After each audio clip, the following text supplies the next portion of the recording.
that I set up OBS on, and there were some configuration issues. Which brings me to the topic at hand that I wanted to talk about today. My name is Barka Herman. I am a technologist by day and trainer and coach by night and weekends. I have been in the technology industry for 30 plus years. And recently, when I was listening to a tech podcast, something jumped out at me. It's a term that we use in technology all the time, and it's not commonly used outside of the tech field. And I wanted to talk to my audiences today about it. So the term is called technical debt. So as you know, I am 30 plus years in tech, but also 10 plus years in trainings and technology, transformational trainings and coaching. And so I always try to marry concepts from one of my domains to the other, always. And in this case, what I'm taking is this concept of technical debt and seeing how it applies to my life as a trainer, coach, and just a growth hacker, a person who wants to have a fabulous life, right? So technical debt, let's first talk about what is it.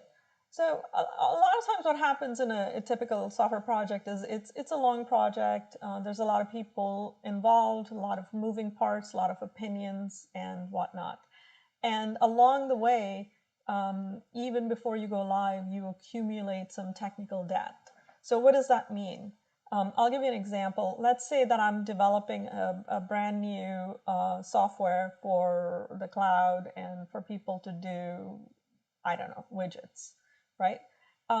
I start developing it. I have a team of 10 or whatever, and I'm halfway through it, and there's a new technology that comes out that's just fabulous.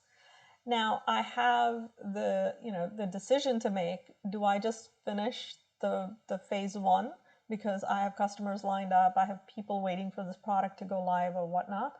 Or do I halt and go, oh, I want to redo the entire thing?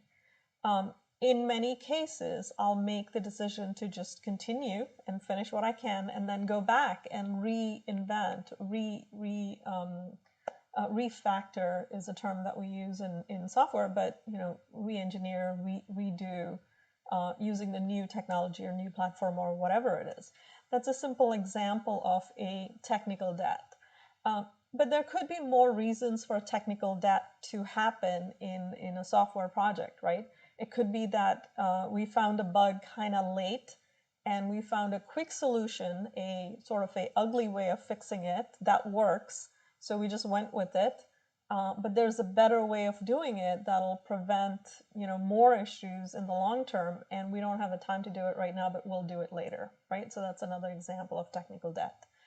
There's unintentional technical debt.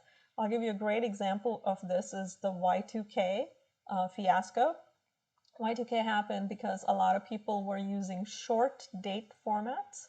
So in other words, instead of saying 1999, they wrote 99 because the 19 was implied. But it made sense when they were writing code in, let's say, 1980.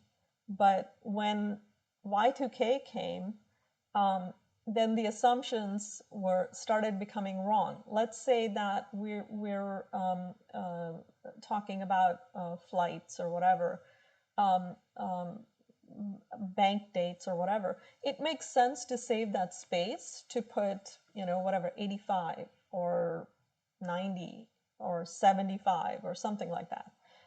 But at some point it becomes liability because now, you're not covering centuries. And a lot of times you're not thinking that far ahead and you're just doing the best you can for the time, for the frame that you're in at the time.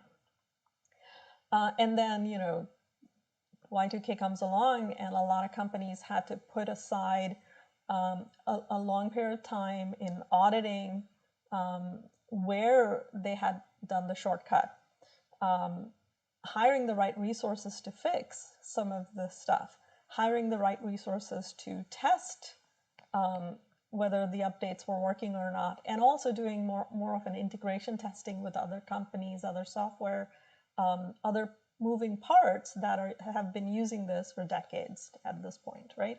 So it was a big to-do to get rid of that technical debt that was accumulated. Now, this is an extreme example of technical debt, but I gave you a couple other examples that are simpler examples, and we do that in software all the time. And that got me to thinking, where do we do it in life? And we do, right? Based on where in your life you are, you put aside certain aspects of you to develop other aspects. That's one way you're creating a debt, right? When you're a certain age or when you're in a certain circumstance, you focus on one thing over another. So what you're also doing is debt. And these, some of these are conscious, some of these are unconscious things that we focus on. So the idea here is that we accumulate this kind of debt in our lives. One of the examples in the trainings that I'm involved in is a debt of integrity. Where do I break my word, right? So the example is when you have a person who always keeps their word, if they break it once, most people will be tolerant to that because it's a small thing, because it's like, oh my God, this person has kept their word hundreds of times, but now they broke it once. Something must have happened. But if you're doing it habitually, then you have a huge debt, right? Your integrity is not sustainable. Just like your software becomes flaky if it has too many technical issues, your life becomes kind of unreliable, unsustainable. Similarly with things that you want to develop in your own life. I'm a growth hacker. I like growth in every area of my life. I focus on education for a certain period of time. I focused on my children for a certain period of my time. I focused purely on my career for certain portions of my life. And these were all choices. It's not that you're doing something wrong.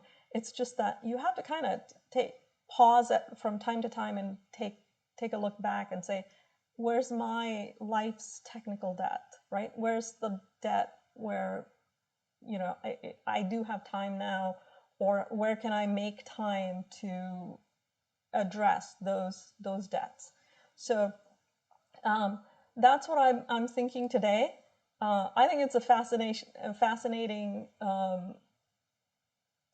train of thought, and it's a way to sort of make your life whole again, and go back and kind of take charge of those areas that you kind of let go a little bit, and bring focus to that and make time for those things in your life that need to be given time.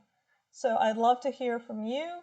What areas in your life is where you have accumulated technical debt, and what can you do about it? What are some of your ideas?